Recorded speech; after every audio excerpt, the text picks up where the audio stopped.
पट्टी वगैरह मौजूद नहीं है, उसके लिए दूर जाना है आपने। तो उस मरीज को अगर वो होश में है तो उसके हाथ को लेके उसे बताए कि आप डायरेक्ट प्रेशर मेंटेन रखें, जब तक मैं नहीं आऊंगा आपने डायरेक्ट प्रेशर नहीं हटाना। समझ आ रही है? लेकिन अगर आपके पास कोई भी फैसिलिटीज मौजूद नहीं है, आपने डायरेक्ट प्रेशर अप्लाई किया हुआ है, तो अस्पताल पहुंचने तक आपने डायरेक्ट प्रेशर ही मेंटेन रखना है। समझ आ रही? कम से कम ब्लीडिंग तो कम से कम होगी ना। क्लियर है? डायरेक्ट प्रेशर अप्लाई करने के बाद आपने डायरेक्ट प्रेशर को हटा के ड्रेसिंग रख के उस पर दोबारा डायरेक्ट प्रेशर अप्लाई करना है, क्योंकि हम प्लेटलेट्स को मौका दे रहे हैं कि वो ब्लड को क्लॉट कर ले वहां पर। जब ब्लड वहां पर क्लॉट होगी तो ऑटोमेटिकली ब्लीडिंग कंट्रोल होगी।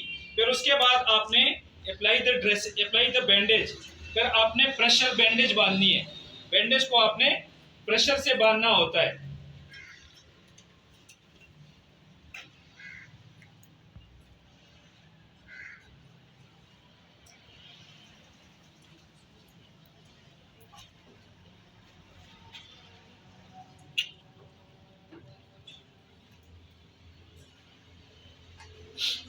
अब अगर आपने ड्रेसिंग भी अप्लाई की, बैंडेज भी अप्लाई की, फिर भी ब्लीडिंग कंट्रोल नहीं, फिर भी आपको नजर आ रही है यहाँ से ब्लीडिंग हो रही है, तो फिर आपने क्या करना है? नेक्स्ट स्टेप की तरफ जाना है, एलिवेशन करना है।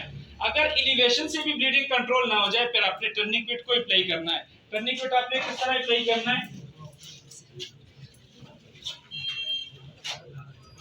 इस तरह का एक कपड़ा लेके आपने यहाँ, बतौर मेडिकल स्टूडेंट आपको पता होनी चाहिए कि हाथ तक जो ब्लड सप्लाई करता है, तो यहाँ तक, यहाँ ब्लड सप्लाई करने के लिए यहाँ से एक मेन रग गुजरी है। अगर उस मेन रग को हम कंट्रोल कर ले, वहां खून का आना रोक ले, तो ऑटोमेटिकली पूरे हाथ को खून का आना क्या हो जाएगा? कम हो जाएगा। या अगर पांव तक, टर्निकेट आप दो जगह पर अप्लाई कर सकते हैं, पांव पर और हाथ पर। इसके अलावा आप किसी और जगह पर टर्निकेट को, इस तरह नहीं कि किसी के गले पर से ब्लीडिंग हो रही है और आप वहां पर टर्निकेट को अप्लाई कर ले। समझ आ रही है?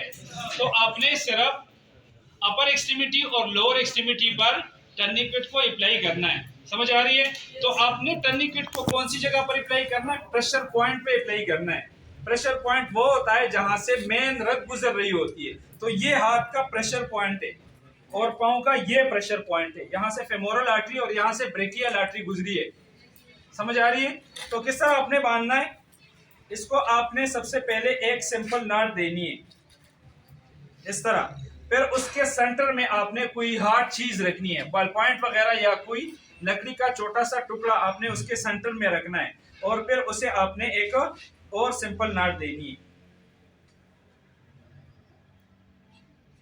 अब जब भी मुझे रिक्वायर्ड हो टर्निकेट को लूज करना या टाइट करना, मैं इजीली इसको कर सकता हूं, क्योंकि मैं मुस्तकिल ब्लीडिंग के आने को नहीं रोक सकता। क्योंकि इस सेल्स, और भी जो सेल्स है जो डैमेज नहीं है, जिसको चोट नहीं लगी, उसको भी ऑक्सीजन की जरूरत है, उसको भी ब्लड की जरूरत है। समझ आ रही है? तो अब अगर मैंने ब्लीडिंग को कंट्रोल करना है तो मैं इसको क्लॉकवाइज या एंटी क्लॉकवाइज, जिस साइड पे भी हो, मैं इसको टाइट कर सकता हूँ। क्लॉकवाइज कर रहे हो या एंटी क्लॉकवाइज कर रहे हो, मतलब इसको टाइट करना।